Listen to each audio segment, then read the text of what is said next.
안녕하세요. 동아시아사 수업 계속 이어서 할게요. 우리는 지난 시간에 챕터 3에 있는 내용을 보고 있었는데, 우리는 챕터 3에 있는 특히 인구 이동의 관점에서, 시대는 위진남북조 시대를 봤고, 우리나라 한반도는 삼국시대, 고구려 백제 신라에 대한 얘기를 했었고, 일본 같은 얘기도 일본 열도에 새로운 국가, 도웨인이 등장을 하면서 야마토 정권이라는 새로운 세력을 또 볼 수가 있었다. 이런 것들을 좀 배웠고요. 우리는 이제 위진남북조 시대, 이거 선생님이 좀 어렵다고 해서 조금만 더 한 번만 복습하는 개념을 보도록 할게요. 일단 우리가 배웠던 한나라가 일단 보이고요. 위진남북조 시대의 마지막에는 결국에는 한나라입니다. 그래서 전한, 그 다음에 한나라는 시기가 길어서 전한, 그 다음에 왕망의 신나라, 오래 못 가죠. 그 다음에 후한. 이렇게 묶어서 우리는 한나라 시대라고 보는데, 그 후한 말기에 가면은 농민반란이 일어난다. 농민반란이 대체 무엇이냐라고 했을 때 되게 살기가 힘들었기 때문에 이 당시에 황건적의 난이라는 게 일어났었고, 얘네들을 진압하는 과정에서 아주 힘이 센 호족들이 등장을 하게 됐고, 그 호족들에 의해서 나라가 위, 촉, 오 세 개의 나라로 분열되더라. 그래서 우리가 이거를 삼국지 시대라고 부르기도 하고, 우리가 소설책 삼국지연이가 이 시대를 배경으로 하더라. 근데 위촉오 가운데 가장 큰 나라이자 가장 힘이 센 그런 핵심적인 나라는 위나라더라. 그래서 위 했었죠. 그래서 위촉오는 결국엔 누구한테 통합된다? 네, 진나라에 통합이 된다. 이 진은 우리가 알고 있는 진은 아니고 한자가 다른 새로운 진인데, 이 진이 위나라를 통일해서 삼국지를 통일해서 위진이라는 시대가 또 시작되었고, 이 진나라는 5호 16국 시대라는 이 5호의 이동에 의해서 결국엔 북방민족이 내려오면서 그 5명의 오랑캐들, 중국의 입장에서는 오랑캐들이라는 5호들, 흉노, 저, 갈강, 그 다음에 선비, 이런 애들이 내려오면서 얘네가 밀리는, 중국의 진나라가 밀려서 남쪽으로 내려가는 동진의 시대가 들어있고, 그 위에는 16개 나라가 혼란하게 있었다. 이걸 5호 16국 시대라고 했었죠. 그래서 여하튼 간에 이 시대가 있었고, 이 시대는 5호 16국 시대, 위쪽은 북이라는 나라한테, 선비족의 나라, 이 북이라는 나라한테 통합이 되더라. 여기서 북조가 만들어지고요. 이 동진은 그대로 한족의 나라로서 송제, 양진으로 넘어가는 이 남쪽의 나라가 또 있다. 이건 남조라고 했었죠. 그래서 위진, 남북조 시대가 있었다라는 것까지 언급을 했고요. 결국엔 이들은 수나라에 의해서 통합이 되더라. 수나라는 오래 못 가고 곧바로 당나라로 이어지더라. 자, 이런 내용까지 우리가 지난 시간에 정리를 했어요. 그래서 위진, 남북조에 대한 어려운 분열기를 좀 정리를 했었고요. 자, 오늘은 국가의 통합과 발전인데, 다시 위진, 남북조 시대와 그 다음 시기 수나라와 당나라에 대한 얘기를 할 것 같아요. 그래서 국가의 통합은 어떻게 이어지고 어떤 식으로 통합이 되고 또 발전이 되는가에 대해서 볼 건데, 여기서 포인트는 남북조 시대입니다. 위, 진 다음에 있었던 남북조 시대죠. 그래서 남북조 시대 가운데 그 혼란했던 5호 16국을 통일한 나라가 어디더냐라고 했을 때 우리는 북이라는 나라를 하나 기억을 하자. 선생님이 아까 전에 언급을 했던 거고요. 그 북이란 나라는 대체 어떠한 민족이냐? 한족이 아니에요. 중국의 한족이 아니고요. 그 5호 16국 가운데 5호 가운데 하나입니다. 그 5호 중에 하나가 바로 선비족이라 하더라. 선비족. 이 선비족의 성씨가요, 탁발씨예요. 탁발씨. 그래서 성씨가 탁발이에요. 이름이 만약에 규면 이름이 탁발규겠죠. 그래서 흔하지 우리가 중국 사람들이라고 볼 수 있는 사람들이 아니라고 볼 수 있는 거죠. 선비족. 그래서 이 북이가 어떠한 정책을 펼치는가, 이게 되게 특이한 건데요. 이 북이란 나라는, 선비족의 북이란 나라는 한화 정책, 선비족을 중국화시키는 모습을 보였다는 거. 이게 한화 정책입니다. 그래서 선비족을 한족으로 만드는 정책, 한화 정책을 펼쳤다라는 거. 그러니까 선비족을 최대한 중국 사람으로 만들고 싶었던 거죠. 이러한 정책이 되게 특이하더라. 웬만하면 자기네 성격을 유지하려고 하는데 걔네들은 그걸 버리고 선진 문물이라 생각할 수 있는 중국 문화를 빨리 받아들이려고 했다라는 게 좀 특이한 면이 있다라는 거 하나 기억을 해둘게요. 그래서 한화 정책은 5호 남하로 결국엔 오랑캐들, 중국에서 말하는 그 5쪽의 오랑캐들이 남하를 하면서 그 이주민들과 이 유목민이겠죠. 기존에 살고 있었던 중국의 토착민들이 결국에는 갈등이 심화되자 북이와 같은 이 북조에서는 여하튼 간에 융합 정책을 추진했다. 근데 방향이 어떤 식이냐? 내 거를, 선비족 거를 너희 한족이 선비족화돼라가 아니라 선비족이 중국화 시키면서 선비족을 버린다라는 거. 이게 좀 특이하더라. 이걸 우리는 한화 정책이라 표현하고요. 우리가 한자로요, 오랑캐들을 오랑캐호라고 하거든요. 예를 들면 여러분들이 먹고 있는 뭐 여러 가지 뭐 호빵, 호떡, 뭐 이런 호자, 오랑캐 호자입니다. 예. 그래서 뭐 여러 가지 이 오랑캐 호자를 쓰는 호와 중국의 한족이랬죠. 이거를 합치자라는 관점에서 호한 융합 정책이라고도 해요. 그래서 한화 정책 또는 호한 융합 정책이라고 해서 이 유목민족과 한족이 융합시키는 정책을 한다. 어디가? 북위가. 그러면 북위의 모든 왕이 다 이렇게 했느냐? 그건 아니에요. 이 북위의 여러 왕들 가운데 진짜 우리가 많이 한화 정책을 시켰던 가장 대표적인 왕은 바로 마지막에 있는 효문제입니다. 효문제. 이때 아주 적극적으로 추진해요. 한번 볼게요, 내용을요. 효문제 때 한화 정책은 무엇이 있었는가? 첫 번째, 수도를 옮겨요. 여기가 원래 만리장성 윗부분에서 평성이라 적혀있죠, 여기 부분이. 하허강 훨씬 위에 있죠. 이 평성을 버리고요. 여기 원래 선비족의 발원지, 선비족의 수도였는데요. 평성 버리고요. 중국 안쪽으로 인사이드로 들어와요. 여기가 바로 낙양이라는 곳인데 이 러양으로 들어온다라는 거. 그래서 북위는 기존의 선비족이 살고 있던 수도를 버리고 러양, 중국 사람들이 살고 있는 이 안쪽으로 인사이드로 하면서 천도한다라는 거. 그래서 첫 번째 수도를 천도했다라는 거. 이게 첫 번째 한화 정책 가운데 하나를 보면 될 것 같아요. 자, 두 번째, 한족의 언어. 중국 사람들이 쓰는 언어죠. 한족의 언어를 쓰고요. 그 다음에 선비어, 그러니까 선비족이 쓰는 언어를 사용 금지시킵니다. 누가? 황제가요. 이게 한화 정책의 두 번째예요. 그래서 언어를 변화시킨다. 그 다음에 한족의 성씨를 사용한다. 이 성이라는 게 우리 패밀리 네임이거든요. 아까 선생님이 얘기했죠. 그 북위의 대표적인 왕들의 성씨는 탁발씨라고요. 여러분들 탁발씨 잘 못 들어보죠? 지금은. 우리는 현재 뭐 선생님은 윤씨고 김씨, 이씨 약간 이런 스타일의 성씨가 중국풍이 되게 강해요. 그러한 한족의 성씨로 사용한다라는 거. 이게 특이한 면이죠. 그래서 자신들의 성씨를 버리고 한족의 성씨를 사용한다는 거. 탁발씨를 바꾼다는 얘기죠, 결국엔. 그 다음에 한족과의 혼인정책. 결국에는 이름 있는 이 선비족의 왕가든 그 이름 있는 중국의 한족의 귀족들과 결혼을 했다. 혼인정책도 했다라는 거.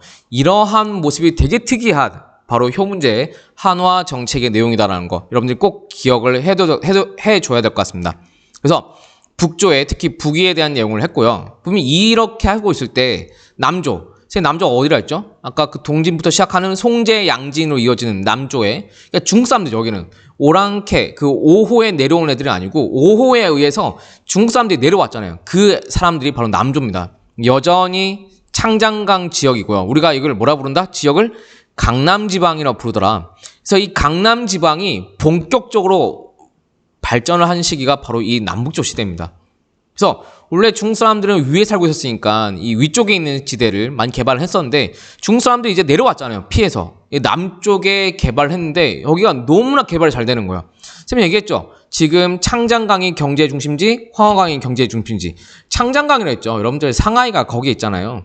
이때부터 본격적으로 엄청나게 개발돼요. 그래서 풍부한 노동력과 선진 기술을 바탕으로 해서 이 강남지방, 창장강 유역이 엄청나게 개발돼서 농업 생산량이 발전한다는 거. 이게 바로 이 당시에 위쪽과 아래 지역의 차이점이다라는 거 같이 알아둘게요. 그 다음에 이제 자료 플러스 보시면 이게 형태가 지금 현재 중국 선비족과 한족의 호한 융합 정책 또는 한화 정책의 모습이 보인다라는 거 같이 알아두시고요. 자, 그러면 이제 거의 다 했어요. 위진남북조 시대는 이렇게 보냈고 그러면 이걸 통합한 나라가 어디더라? 그쵸, 수나라더라. 근데 선생님이 아까 얘기했지만 수나라는 황제가 둘 있더라. 수문제, 수양제. 그 다음에 이걸 다시 재통합 나라가 당나라. 그래서 수당은 대부분 이렇게 묶어서 들어가요. 그래서 2번 수당나라 건국과 전쟁을 보자면 수나라는 쉽죠. 위진남북조, 특히 남북조 시대를 통일했다. 그래서 하나가 됐다. 일단 첫 번째 가장 큰 의의고요. 두 번째는 엄청난 대토목공사인데요. 대운하를 건설했다. 이 위아래를 이어버리는 중간에 운하를 뚫어버린 거예요. 사람들을 이용해서 중국 사람들의 어마어마한 토목 기술을 또 볼 수 있는 거죠. 그래서 대운하를 건설했다. 근데 이건 결국에는 무리를 수가 되어서 결국엔 수나라가 망하는 또 원인이 되기도 합니다. 하지만 이 대운하의 건설은 북쪽과 아래쪽의 경제적인 협력 또는 교류에 엄청난 영향을 주게 된다는 거. 그래서 수나라의 업적 가운데 대운하 건설이 있다. 토목공사. 그 다음에 과거 제도가 처음 실시됐습니다. 여러분들 인재 선발 방식에서요. 시험을 보는 게 과거거든요. 이 과거 제도가 처음 공식적으로 도입된 나라가 수나라입니다. 그 뒤로 당나라가 이어봤고요. 그 다음에 이게 송나라가 발전을 시키고요. 계속 과거제는 이렇게 이어지는 거예요.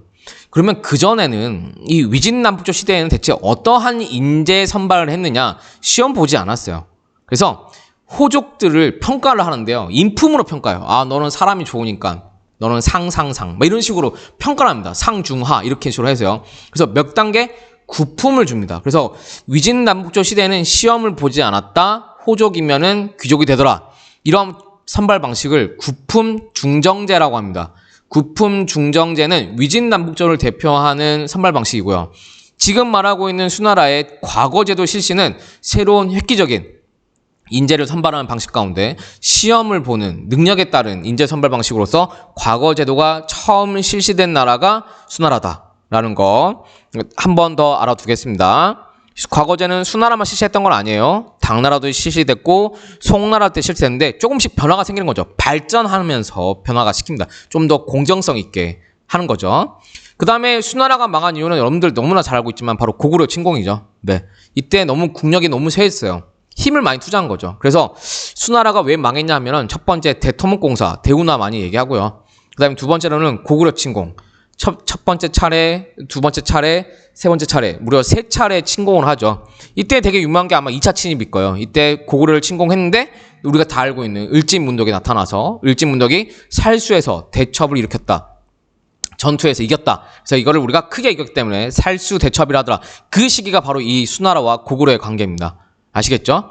그래서 여러 차례 고구려를 침공하고 실패했고 결국에 이거는 여러 가지 상황을 봤을 때 국력이 쇠하는 그러한 원인이 되었다라는 거 같이 알아둘게요.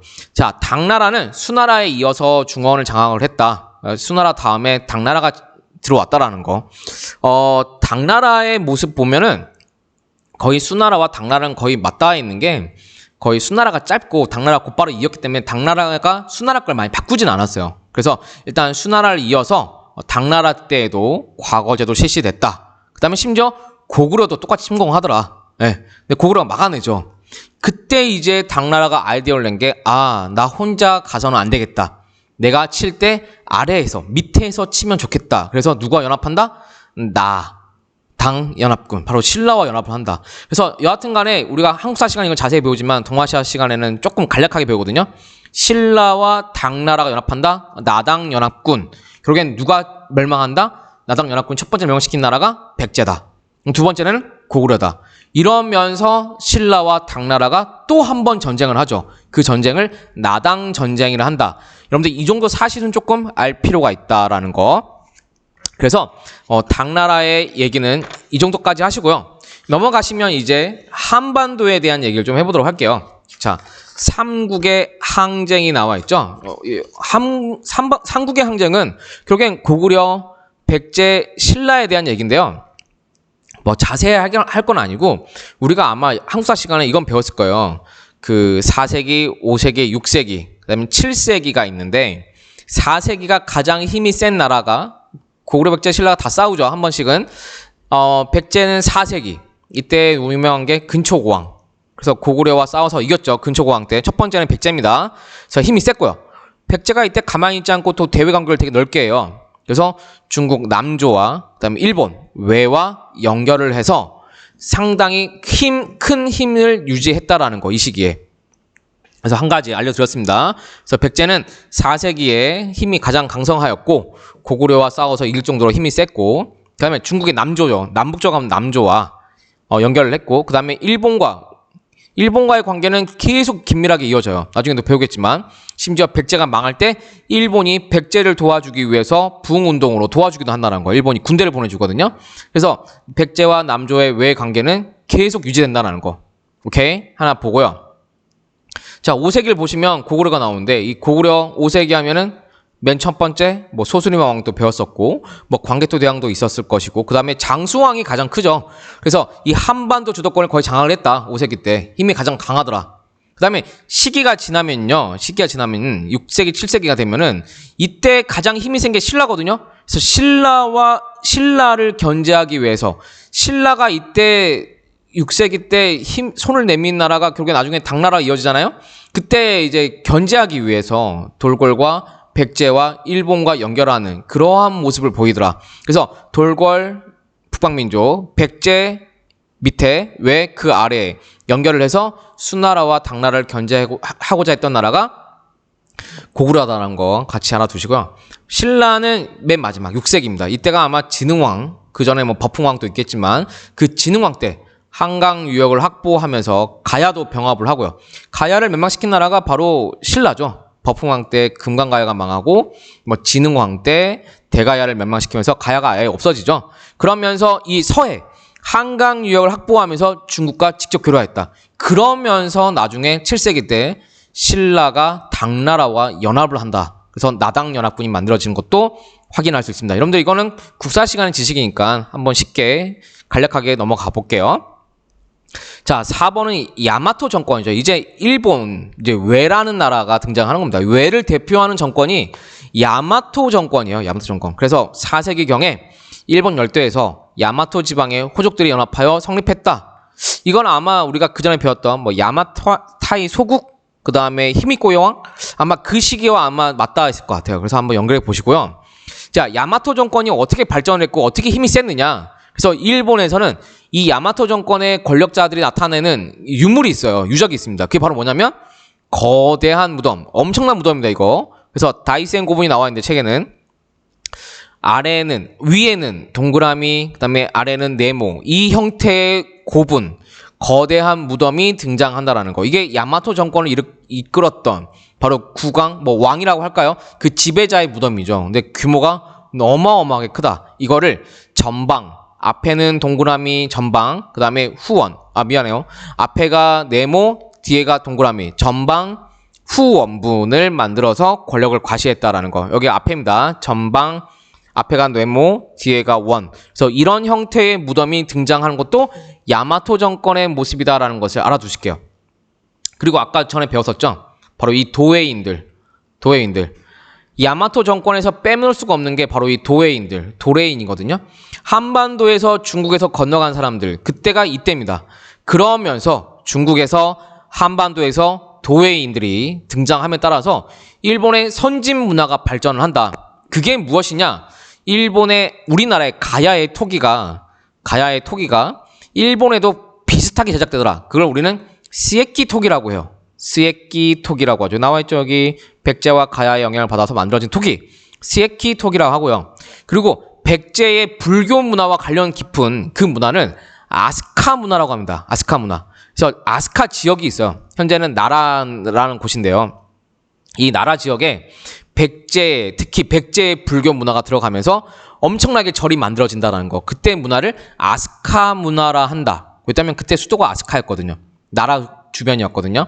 그래서 아스카 문화가 발전한다라는 것도 같이 체크할 필요가 있다. 야마토 정권에 대한 얘기예요. 아시겠죠? 그래서 야마토 정권에 대한 얘기 이렇게 간략하게 보시고요. 이제 거의 마지막입니다. 자, 3번. 동아시아 국제전쟁과 지역 통일 국가의 등장인데요. 지역 통일 국가 등장은 일단 아시겠죠? 위진남북을 통일한 중국의 수나라, 그 다음에 당나라. 한반도에 어디? 한반도에서는 통일 신라, 그 다음에 그 위에는 발해. 뭐 이 정도 아시면 될 것 같아요. 그 다음에 일본의 변화. 자, 이런 것들을 볼 건데요. 첫 번째, 7세기는 동아시아가 전쟁을 하더라. 전체가. 보실게요. 나당연합군이기 때문에 신라와 중국도 연합을 하고요. 그 다음에 여기에 맞서는 게 고구려, 백제, 외. 하나 더 위하자면 아까 돌궐이라는 북방민족 같이 있겠죠? 얘네들과 연합을 해서 서로 대결을 하더라. 승자는 이미 우리가 알고 있어요. 누구죠? 나당연합군이죠. 얘네가 차례차례로 백제도 멸망시키고 고구려도 멸망시키죠. 예, 이런 식으로 가게 되는데 여하튼 이 변화가 다 7세기에 있었던 동아시아 모습이다라는 거. 전쟁이 뭐가 있다. 사실은 국사 시간에 가면, 한국사 시간에 가면은 상세하게 배워요. 근데 이거를 다 배우진 않고 그냥 이렇게 전쟁을 하더라. 동아시아에서는 이렇게만 넘어가도록 하겠습니다. 그래서 여튼간에 7세기가 되면은 나당 연합군이 만들어지고요. 순서 보는 거예요. 연대기 순으로. 백제가 멸망을 하고요. 그 다음에 포인트가 백강 전투가 등장하죠. 이게 뭐냐? 백강은 우리나라에 있어요. 현재 충남 서천이라고 보고 있거든요. 금강 맨 밑에 있는 하류인데요. 이 백강 전투가 뭐냐면 660년 백제가 망했죠. 3년 뒤에 일어납니다. 이 뭐냐면 백제 부흥운동의 일환이에요. 백제가 멸망했으니까 일본에 살고 있던 백제 왕자들이 일본 왕과 함께 군대를 데리고 와요. 일본 군대라. 그래서 백제 부흥군과 일본 군대가 합쳐고 외군이 합쳐가지고 나당 연합군하고 싸우는 모습이 백강 전투입니다. 누가 이겼죠? 네, 나당 연합군이 이겼죠. 그래서 백강 전투는 이 백제 부흥군과 일본군이 실패로 끝났지만은 여하튼간에 동아시아 3국 한중일이 싸웠던 전투로서 기억할 만도 하다. 동아시아에서는 의의가 있는 거죠. 하나 보시고요. 그 다음 단계가 고구려가 멸망한다. 근데 여기서 끝나지 않죠. 고구려가 멸망 뒤에 우리는 또 알 수 있는 게 고구려의 유민인 30년 뒤에 698년에 고구려의 유민인 대조영이라는 사람이 발해를 다시 건국한다. 그 아래에는 통인신라가 있더라 라는 것을 알 수 있습니다. 더 보실게요. 자, 고구려가 멸망한 이후에 당나라가 신라를 먹으려고 그래요. 당나라가요 신라를 치려고 그럽니다. 그래서 이때 신라가요 가만히 있지 않고요 당나라와 싸워요. 그래서 여기 들어갈 말은 나당 전쟁이 일어나요. 그래서 대표적인 전투가 기벌포 전투, 매소성 전투 등이 있는데 그래서 나당 전쟁이 일어나고요. 이때 누가 이기냐면 신라가 이겨요. 그래서 신라는 삼국 통일을 그때서야 완성됐다고 봐요. 그래서 나당 전쟁 이후에 신라의 삼국 통일, 통일신라 시대가 일어나게 된 거죠. 그 다음에 698년이니까 약 20년 뒤에 곧바로 고구려 자리에서 발해가 등장한다는 것도 알 수 있겠습니다. 그래서 여러분들 자료 플러스 한번 보시고요. 그 다음에 2번 지역국가의 성립이 나와 있죠. 자, 첫 번째 당나라 동아시아의 패자로 성장, 당 중심의 동아 질서 형성. 여러분들 당나라는요 하나만 기억해 둘게요. 당나라가 생각보다 되게 개방적인 나라예요. 그래서 외국인도 심지어 당나라의 과거 제도를 볼 수가 있어요. 그 다음에요 교과서에 나와 있을 텐데 그 당나라는요 그 멸망했던 백제의 인재, 신라의 인재, 고구려 인재들을 다 등용을 했어요. 대표적인 게 신라엔 최치원이라는 사람이 있고요. 아마 고구려에서는 고선지 장군도 있을 거예요. 한번 읽어보시고 아마 활약했던 엄청난 사람들이 있었는데 이 당나라는 여하튼 간에 외부 사람들, 이민족에 대해서 되게 개방적인 정책을 펼친다. 이거를 어려운 말로 기미정책이라고 합니다. 기미정책. 그래서요 그에 대한 대표적인 게 뭐냐, 도호부를 설치를 해요. 도호부. 이 도호부가 어떤 역할을 하냐면, 자, 이민족은 제가 당나라가 먹었잖아요. 그러면 당나라가요 당나라 사람을 보내는 게 아니고요 그 나라 사람을 왕으로 다시 세워요. 그래서 여기는 당나라 땅이긴 한데 네가 다시 지배를 해라, 이렇게 임명을 하는 거죠. 그래서 당나라의 기미정책은 도호부를 통해서도 알 수 있고 이 개방성 때문에 많은 인재들을 다른 나라에서 수용하더라라는 것도 같이 알아두겠습니다. 자, 2번 신라, 통일신라 의미하고요. 3번 발해. 그래서 신라와 발해가 있었던 이 시대를 남북국 시대, 우리나라의 남북국 시대라 부른다라는 거 같이 알아두시고요. 자, 일본의 내용이 되게 많아요. 일본에. 자, 다이카 게시는 우리가 아까 배웠던 이 야마토 정권 그 다음으로 이어지는 건데요. 자, 일본도 이제 외가 아니고 진짜 이제 일본으로 발전을 하는 거죠. 옛날에는 야마토 정권 외 이렇게 불렀다면 이제부터는 일본이라는 나라가 등장한다는 거죠. 자, 다이카 게신을 645년 단행했다. 이게 뭔 말이냐?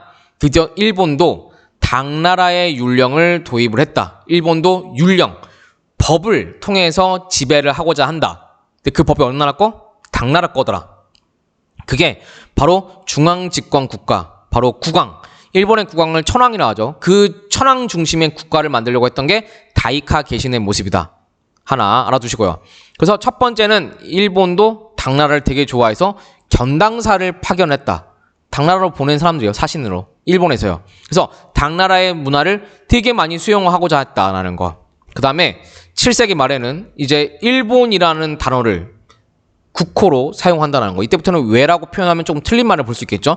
그래서 일본이라는 국호가 등장한다. 그 다음에 왕을 천황이라는 칭호로 사용한다라는 거. 일본에 많은 변화가 있다는 것을 알 수 있어요. 그 다음에요. 당의 장안성, 당의 수도가 장안성이거든요. 이 장안성을 모델로 해서 일본 나라, 이 나라라는 게 도시 이름이에요. 나라에 헤이조쿄를 건설했다. 그 다음에 수도를 천도했더라.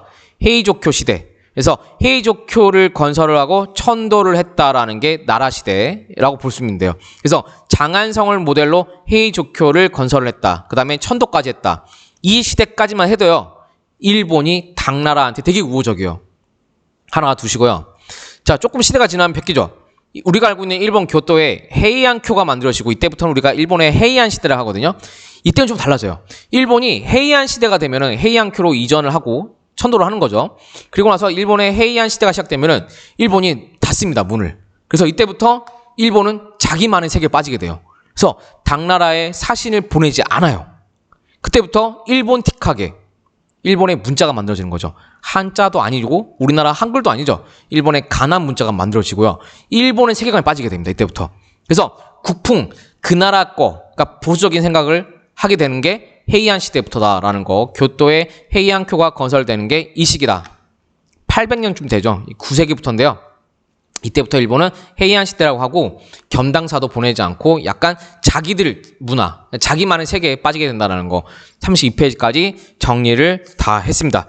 여러분들 일단 고생하셨고요. 여기까지 내용을 정리해보고 여러분들 교과서에 있는 내용 꼭 같이 확인하셔야 됩니다. 교과서 내용 꼭 내용 확인하고 조금 있다가 문제풀이 계속 이어서 해보도록 할게요. 여러분들 고생 많으셨습니다.